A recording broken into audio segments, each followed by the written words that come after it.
What's going on, YouTube? It's Chris here. We're going a little something different today. We're gonna go racing. So up here at our local drag strip, they're having a motorcycle event in addition to the bracket racing usual stuff. So we're gonna jump into that a little bit and see what happens. I've only bracket raced once, and that was probably about 10 years ago, and it was in a car. So this will be the first time I ever bracket racing on the motorcycle. I kind of know what it'll do. It's been probably a year since I've ridden this one. So I'll get a couple runs. I think the way they said it, you're going to get 2 qualifying runs and then they'll go into the eliminations. So I'll try and get it dialed in with those 2 runs and then see what happens. And just, I guess, for those that might not know what bracket racing is, it's basically you'll tell them what you can run. Like, say I said I was going to run 11 seconds and the next guy was going to run 12, the guy that I'm racing, he would get a 1 second head start. If everything was perfect, it'd be a tie. When you finish, and it never is, you know, because you have the reaction times and it'd be hard to run your exact number. So that's kind of what it is. I'm probably going to dial in at a 10.2. I'm pretty comfortable with that time for this bike. Yeah, it's been that before. I've been 10.2 with this thing 100 times, so I'll probably dial in there, and then we'll see, like I said, what happens. Maybe I'll get some people that are faster, some people that are slower, and we'll see what happens. So. What year is it? 09. This is the 09 booster that we did the sprocket change with, same bike. I just, like I said, I don't really get out on it much. It's just busy. And what do you got done to it? Bolt-ons, full exhaust, the air filter, the counter shaft sprockets. 1-2 smaller so it accelerates a little quicker. Power commander, the ECU, basically like a computer deal. That's about it. Velocity stacks on the intake, something like that. That's all I could think of. And the exhaust, it had 2 pipes from the factory, so putting the aftermarket exhaust on there probably saved about 20 pounds off of it. So just that little shorty style. So never had it on a dyno, but it moves out pretty good. So had it since it was new. It's got like 10,000 miles on it, 10,500 maybe. So we'll see. I was taking it out every once in a while to beat on it. Then put it right back for another year. So see if we can go some rounds. We'll keep you updated along the way. Alright guys, gonna do something a little different here. It's pretty loud at this drag strip, so I'm just gonna do some voiceover for you guys. This is the whole class, the motorcycle bracket racing class. So I just wanted to give you guys a good first shot to kind of see all the bikes that are in there. Some pretty interesting stuff. ZX14 stretched. That's a Harley electric, that bike there, the orange one. That big old stretch thing over there, I think it's all motor. That dude's pretty quick. Turbo Booster stretch right there. That's an old school, I don't even know what that is, that blue one back over there, but just wanted to give you guys a heads up. So this is Christopher's first qualifying run right here. I think he's racing a ZX14. Hayabusa, 1300 cc's, right side.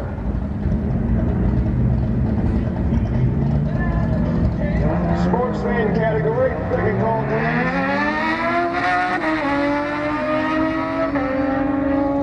I'm doing my best to zoom in on the, so you guys can see the times there.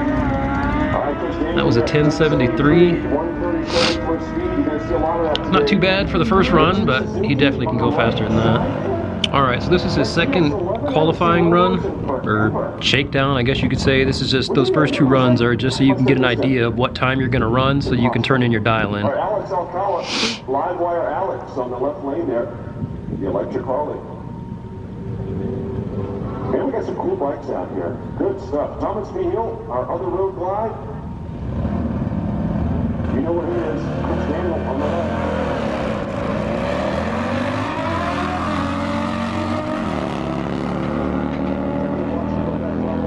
On that Harley. It's very cool. 10:15 on that one. That was a really good run. That's his best, I think his best run to date on that bike so far. So this is his first run on this is the real deal now. So this is the first bracket race. So if he loses this, he's eliminated. And then if the other guy loses, that big old stretch bike, that guy loses. If he loses, he's out.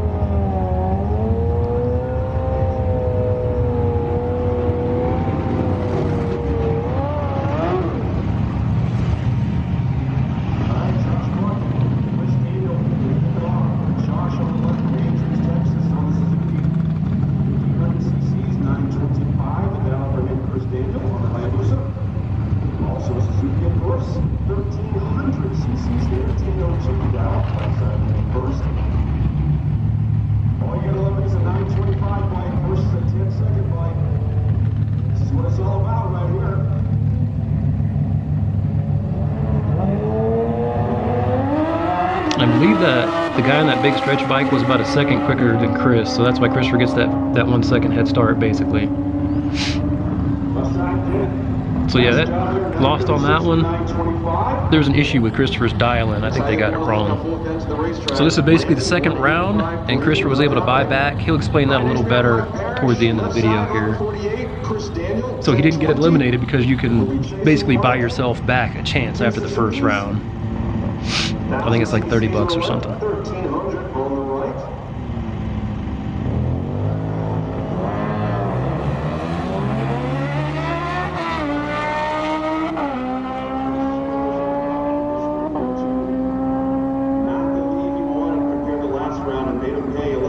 Yeah, and you can see he lost that one again. That guy was just a little closer on the dial-in than Chris was. All right, guys. So after a day of racing, I'm sure as what you saw, here's how it went down. So 2 qualifying passes. The first one I went 10.7. I knew that was a little off because, like I said, it's been almost a year since I've been on the bike. So that was about a 10.7. The second pass, though, I went 10.1, which is the fastest I've ever been on this bike. So I was pretty stoked about that. But I don't know about replicating. I don't know how consistent I could be with that. So I chose my 10.2 for a dial-in again, like usual.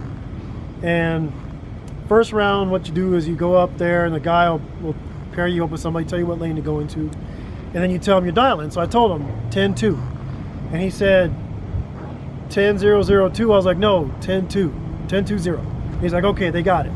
So I go up there, I do my run. I run like a 10.245, I think, and I lost. And so when I get back to the tower to get my timesheet, he had dialed me in at a 10.02, which is 2/10 faster than I can go. So I didn't get, and it turned out the guy I was racing was some, you saw that race bike in there, the big long stretch thing. That was super fast. So he had me by at least a second, but I basically needed 2 more tenths for it to have been a good race. He dialed me in at 10.02. It should have been 10.2, so basically I got cut by 2 seconds, by 2/10 of a second. So naturally I lost that. I was a little pissed about that. So they have the buyback. So if you go out in the first round, you can pay $30 and basically go again, or make it to the second round, which it turns out most of the people that lost did. So I don't feel too bad about that. So I bought back and then raced my buddy Mike in the second one, which he's pretty much a professional drag racer. So I got my dial-in right this time. As you can see, I wrote it on the bike like you saw in the beginning. I wrote on there because telling the guy obviously didn't work. So now he could see it. He dialed me in at 10.2, and again I ran the 10.2 something, but my reaction time was kind of bad. So that's what got me. So his was a 0.05, meaning from when the light went green, his bikes left the beam 0.05 seconds after the light went green. Mine was a 0.21, so that's already leaving 0.15 seconds on the table, basically 1.6 or whatever. So that's where he beat me. He beat me at the start, and he was running like a 14, or no, he was down in like 11.4 or something like that. So he had a pretty good head start. He had like a 2-second head start, so I had to sit there and wait for him. And then, the lights come down at different times. Like his will go down, then mine will start going down 2 seconds after that. So he just cut a better light than me, and that's all it was. I was a little late on my reaction time, so I got to clean that up a little bit. But I'm happy with the bike. The bike ran the number. I did my personal best. I got a 10.1, so I can't really complain, man. Overall, it was a good day. It was a good day. So we'll see if we do another one of these events maybe in the future. I think they said they're gonna have like 4, something like that up here at the track. So we'll see. And there's actually a pretty good turnout of bikes this time too, because I've been to a couple of these and there weren't that many bikes, but it seems like this time there was a pretty good amount. So it was fun. I had fun, and I don't know. I think I might have to do it again before I sell it. So we'll see. I don't know. So other than that, I hope you guys enjoyed the video, and we'll try to bring you some more of this stuff. And still working on Gordon. Just a little quick update. I don't know if he's told you any of the videos, but it turns out the ECU was bad. So after I got the transmission there, drove it, I was having like a miss in the first cylinder, and then sometimes it would drop like the 5th cylinder or something like that. So it was only running on like 6 or 7 cylinders. So I changed my tail around for about 2 weeks trying to figure that out, replace some coil packs, a cam position sensor, and nothing. Still do the same thing. So finally called the tech at Holly and told him what was going on, and he had ran me through a couple tests, and he's like, oh yeah, ECU needs to come in and get reprogrammed or a new one. So that's what I'm waiting on. That was about 2 weeks ago. Tomorrow I had to ship it back to Holly, and then they shipped it back. So I think it shipped on Friday, so hopefully it'll be back this week. I'll get it back in the truck, and then maybe we'll be driving. I don't know. So fingers crossed. That's where we're at with Gordon. That's why you haven't really seen much. I did get stereo finish. Be looking out for that. But like I said, Gordon is coming together. So it's pretty much the only thing I really have left. The next big thing is the airbags in the back, and I already have that. I just have to kind of figure out a time what I'm going to do with it. So quick update of Gordon. Otherwise, good day at the track. So you guys take it easy. We'll see you out there.